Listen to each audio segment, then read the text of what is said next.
Good afternoon. I am Yvonne Rencher, Director of Alumni Relations, and I'm excited for our first Alumni Spotlight video interview. I'm also pleased to have a very special alumnus with us today, Mr. Duane Bedell, a 2013 graduate of the Bachelor of Information Technology and Security program and currently president of Bay Mills Community College. It is one of three tribally controlled colleges in the state of Michigan and the only community college in Michigan's eastern Upper Peninsula. Mr. Bedell is also a member of the National Advisory Council on Indian Education, which we will talk about more during this interview. Let's jump right in. Tell us a bit about your time at Baker College and why you chose Baker College for completing your degree. So Baker College for me was a really uh, great learning experience.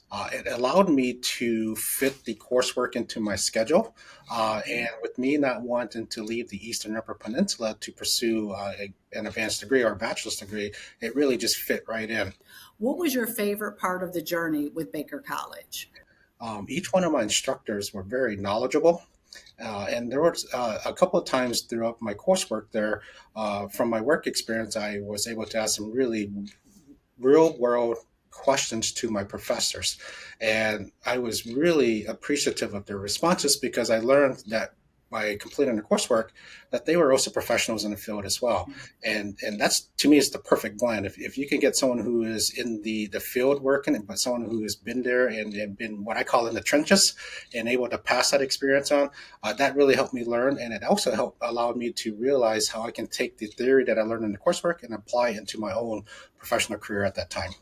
So now I want to shift a little bit and start talking about your career journey. So, how did you arrive to where you are today? So when I was going to Baker, I was actually working at the same institution at Bay Mills Community College, and I was the Computer Science Information Systems Department chair and a full-time faculty member. I actually really got lucky because I had the field experience and teaching occupational courses at a community college. I didn't have to have the bachelor's just yet, but then I had to work toward that bachelor's. Um, so when I was in that role and found that I could really help shape the students' lives and help them find meaningful careers, but most importantly, make them realize that they can be confident in themselves and that they can achieve anything that they want to be able to achieve, that really touched my heart to where I wanted to stay in education even more because it was my way of trying to give back to the community that gave so much to me.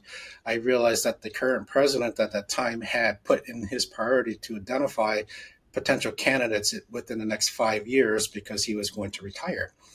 So one morning I walked into his office about 6:30 in the morning. I knew he usually got here about 6 in the morning. And I had a couple of things that I needed to finish up. So I went in and sat down, had a cup of coffee with him. And I just simply asked him the question. I said, what do I have to do to become the next president at Bay Mills Community College? Wow. And he just really looked at me and he said, you have the right temperament for it because he says, our offices were pretty much kitty corner to each other. He says, just the way that you work with the students, the way that you engage the students and your colleagues and you ask the questions, but you always give thoughtful answers and you don't usually rush to any type of decisions without doing your due diligence. So I took that as an opportunity to let him know that he will be seeing my name in 5 years if it ever became open. Well, let's dig a little bit into the position. So, you're the president. So, tell me a typical workday. I know we talked a little bit before and you were sharing how you have not been in your office. So, tell me a little bit about a typical workday. And you may not have a typical.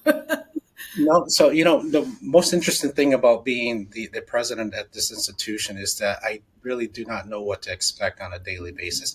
Of course, you have your planned meetings, your planned events, and so on, but it's the other activities that happen throughout the day, the other conversations that you have with various staff members.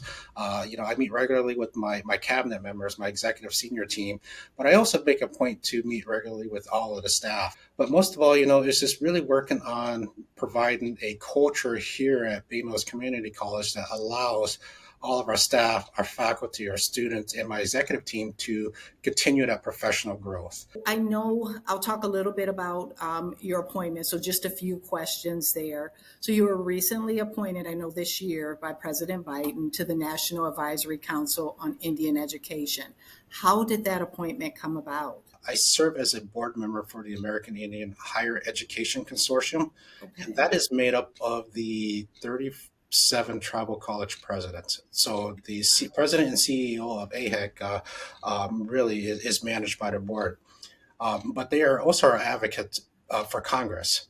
So at the time, they were looking to have a couple of college presidents sit on this particular advisory council to serve as the experts for tribal colleges. So I don't know how my name was thrown in the hat on that, but when they mentioned it, I said, "Yeah, I'll do it." Overall, there's 15 of us that's been appointed, and all of us represent various tribal nations. But I think almost every one of us are involved with education in some shape or form. So, my final question is tell me a little bit about your experience thus far and what this appointment has meant to you personally and professionally. Being able to work with some of the smartest and brightest people that have been identified throughout the tribal communities, but also learning more about the communities and who they are as a Native American community. As you know, probably there are so many tribes throughout the United States, and we all have different cultural beliefs, and we are really just kind of stuck in our locations. But just to learn a little bit about that, to me, that's fascinating. So I just want to say, keep up the great work, definitely. And I wish you continued success. So thank you again for your time. Thank you, thank you, and thank you. Thank you so much for joining us today for our Baker College Alumni Video Spotlight. If you are interested in more information about being a participant on our spotlight or about the alumni community, please check us out on our website at baker.edu/alumni. You can also follow us on social, or you can email us at alumni@baker.edu.